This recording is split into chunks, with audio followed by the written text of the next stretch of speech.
Sale Q3 quarterly result 30 January కి వచ్చాయి. అన్ఆడిటెడ్ consolidated financial result ఈ నెంబర్స్ అన్ని క్రోస్ అండి. ఎక్సెప్ట్ EPS ఇయర్ కంపేర్ చేస్తే రెవెన్యూ ఫ్రమ్ ఆపరేషన్స్ 11.77% పెరిగింది. టోటల్ ఇన్కమ్ 11.42% పెరిగింది. టోటల్ ఎక్స్పెన్సెస్ అయితే 10.50% పెరిగాయి. ఇన్కమ్ ఖర్చుల కన్నా పెరిగింది. Profit before exceptional items and tax చూసుకున్నట్లయితే అప్రాక్స్ 63% పెరిగింది. ఎక్సెప్షనల్ ఐటమ్ సేమ్ క్వార్టర్ లో ప్రీవియస్ ఇయర్ లో వన్ టైం గెయిన్ వచ్చింది. ప్రాఫిట్ బిఫోర్ ట్యాక్స్ చూసుకున్నట్లయితే 48.58% ఇంక్రీజ్ అయింది. Net profit for the period చూసుకున్నట్లయితే 163.61% గ్రోత్ కనిపించింది.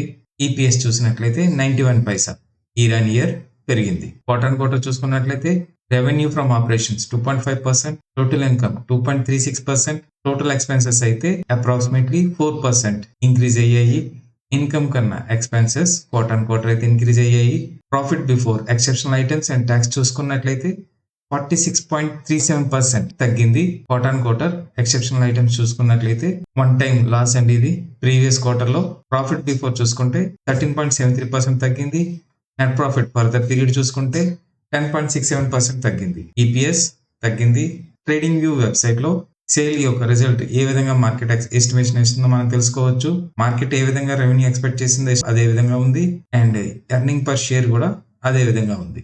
అప్డేట్ మిస్ కాకుండా ఉండడానికి ఛానల్ సబ్స్క్రైబ్ చేయండి, బెల్ ప్రెస్ చేయండి, వీడియోని లైక్ చేయండి, షేర్ చేయండి. Thank you.